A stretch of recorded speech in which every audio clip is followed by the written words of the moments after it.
I watched the local sheriff place a bright yellow legal eviction notice against the front door of the mountain estate, while my own son stood speechless beside his fiancée.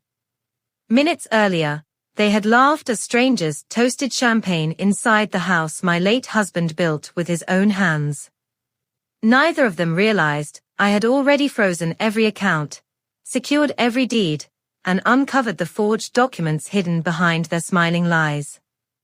Before we begin, please subscribe to the channel for more stories like this. My name is Eleanor.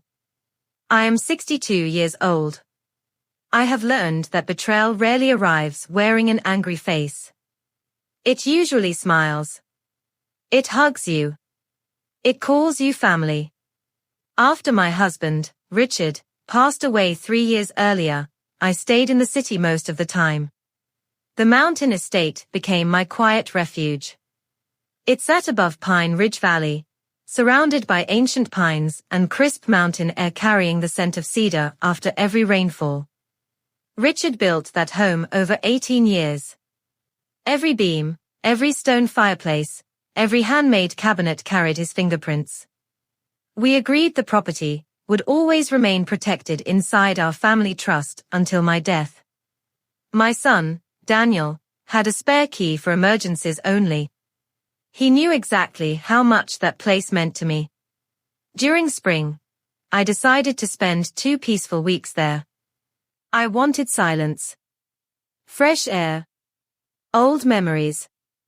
I packed 2 suitcases, several gardening books, Richard's favorite coffee mug, and the navy cashmere blanket he always wrapped around his shoulders during cold evenings. The drive took nearly 5 hours.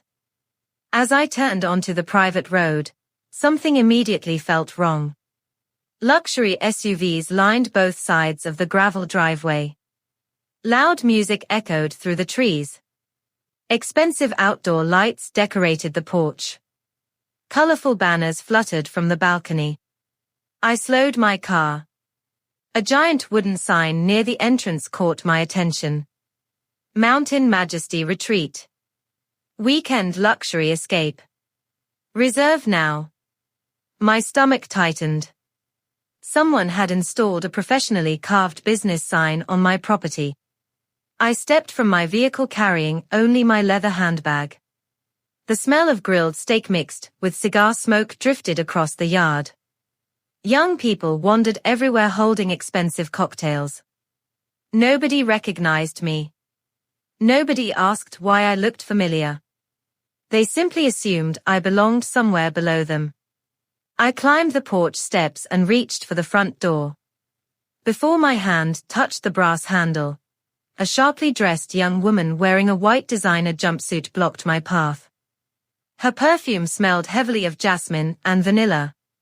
She looked me up and down before offering a cold smile. "Excuse me," she said. "Staff members are supposed to use the back entrance. Guests don't like seeing maintenance workers wandering through the front." I stared quietly into her confident eyes. I suddenly understood this was only the beginning of something far uglier than simple disrespect. I smiled politely without correcting her mistake. Silence often reveals more than arguments ever could. The young woman folded her arms and glanced toward the crowded living room. Crystal chandeliers glowed above guests, taking photographs beside Richard's antique piano.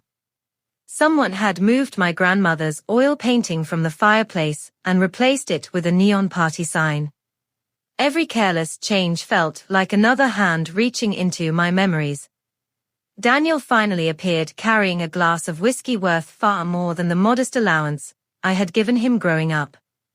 His face hardened the instant he recognized me. Instead of surprise or embarrassment, I saw irritation.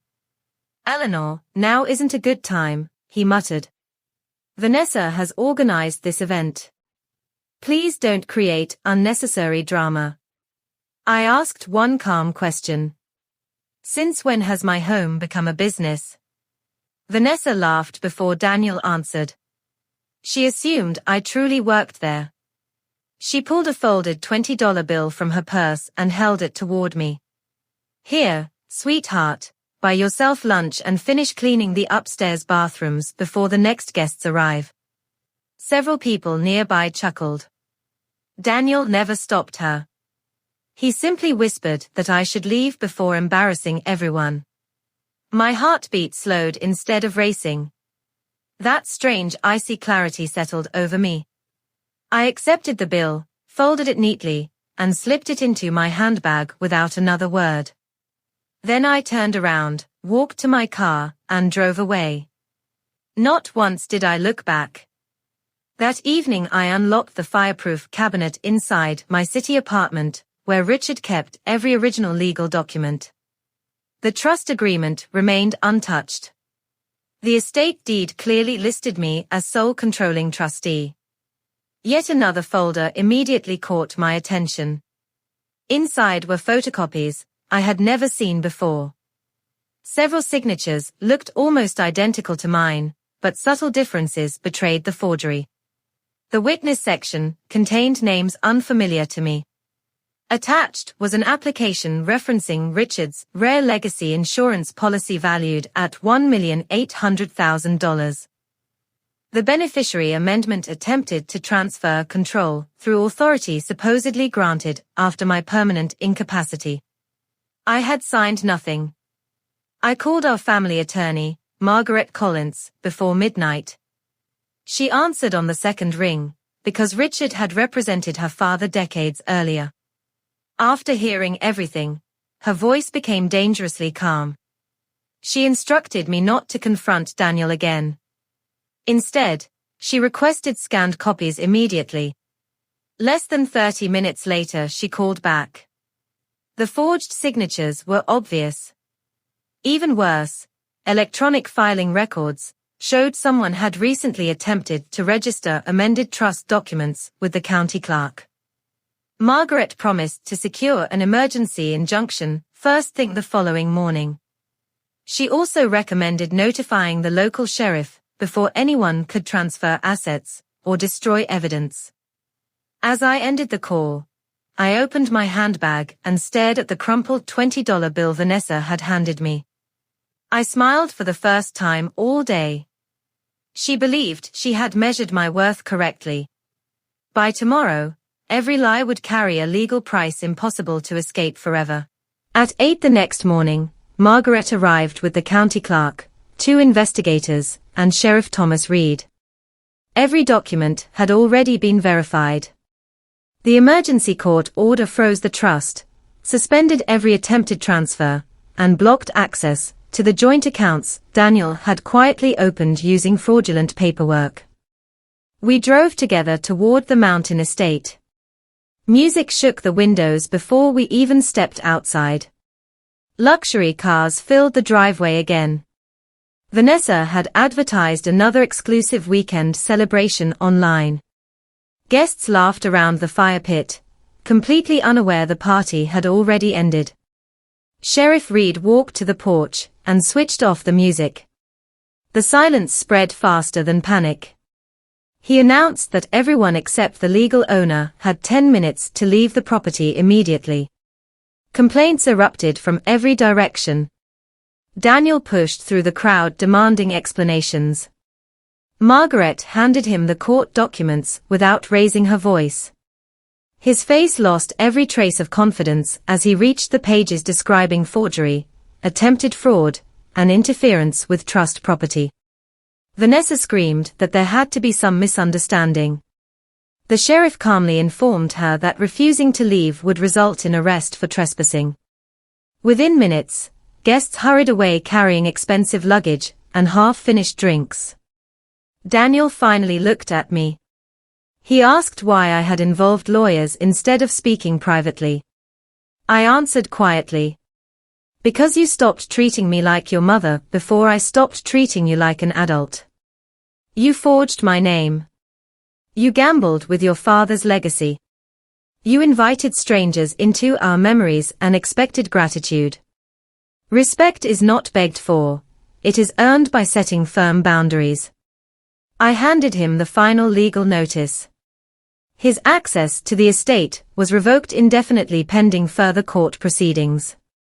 The spare keys no longer mattered, because I had already authorized a complete replacement of every lock, camera, alarm, and security code. By sunset, technicians finished installing the new system. The old rental sign disappeared into a dumpster. Richard's painting returned above the fireplace. His favorite jazz record played softly while cedar smoke drifted from the chimney once again. Peace finally sounded familiar. Months later, the court ruled entirely in my favor. Every forged filing was voided. Daniel accepted responsibility through a negotiated settlement and began rebuilding his life far away without another claim to the estate. I genuinely hoped he would someday understand that consequences are not cruelty. They are lessons with permanent signatures. As for me, I planted wildflowers across the hillside, welcomed trusted friends instead of strangers, and watched every sunrise with gratitude instead of fear. The mountain no longer reminded me of betrayal. It reminded me that protecting your boundaries also protects your heart. I never celebrated their downfall. I simply cherished quiet mornings, honest relationships, clear boundaries, fresh mountain air, grateful prayers, and unwavering self-respect every day. If you found this story compelling, don't forget to like, share, and subscribe to the channel for more stories like this. Let me know in the comments what you would have done.